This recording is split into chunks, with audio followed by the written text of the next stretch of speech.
રાધનપુર તાલુકાના પેદાસપુરા ગામ ખાતે અનોખા દર્શન જોવા મળ્યા। આરતી લેવા જાય છે ઘોડી વચરાજ દાદાના મંદિર ખાતે। પાટણ જિલ્લાના રાધનપુર તાલુકાના પેદાસપુરા ગામ ખાતે રહેતા ઠાકોર ભુરાભાઈ પોતાની રોજીરોટી માટે ઘોડી વસાવી હતી। લગ્નની અંદર વરઘોડામાં જઈ જતા હતા, પરંતુ છેલ્લા 4 માસથી ઘોડીની અંદર અનોખી ભક્તિ જોવા મળતા પરિવાર ઘોડીની પૂજા કરી રહ્યો છે। પેદાસપુરા ગામ ખાતે આવેલ વચરાજ દાદાના મંદિર ખાતે પૂજારી દ્વારા સાંજે 6 કલાકે આરતી કરવામાં આવે છે। સમગ્ર ગ્રામના લોકો આરતીમાં ભાગ લેવા જાય છે। તેવા સમયે આરતીના ઝાલર વાગવાના સમયે આ ઘોડી પોતાના માલિકના ઘરેથી 1 કિલોમીટર દૂર આવેલ વચરાજ દાદાના મંદિર ખાતે પહોંચી જાય છે અને મંદિરની અંદર જઈ આરતીમાં ભાગ લેશે।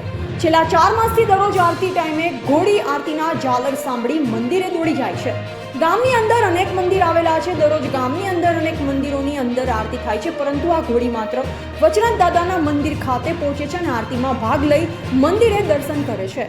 પાટણ જિલ્લાના રાધનપુર તાલુકાના પેદાસપુરા ગામ ખાતે આવેલ વચરાજ દાદાનું મંદિર વર્ષો જૂનું પુરાણું મંદિર છે। 2015ની અંદર મંદિર નવું બનાવવામાં આવ્યું છે।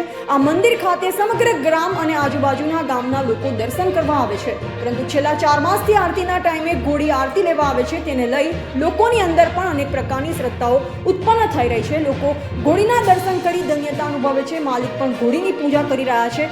ગામના લોકો ઘોડીની અંદર દેવી દેવતાનું સ્વરૂપ માની રહ્યા છે। ભુરાભાઈ મારું નામ છે અને ઘોડી મારી છે, બરાબર।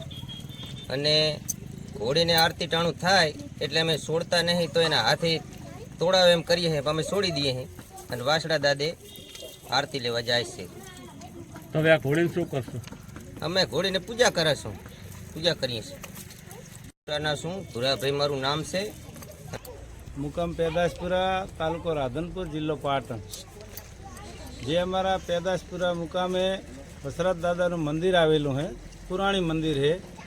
એ વચરાજ દાદાના મંદિરે 4 મહિના થયા એક ભુરાભાઈ દેવુભાઈ ઠાકોરની ઘોડી 4 માસથી અહીંયા એના ઘેરથી હાથે છોડી મૂકે અને મંદિરે આવી અને પગે લાગે અને મંદિરે આરતી લે।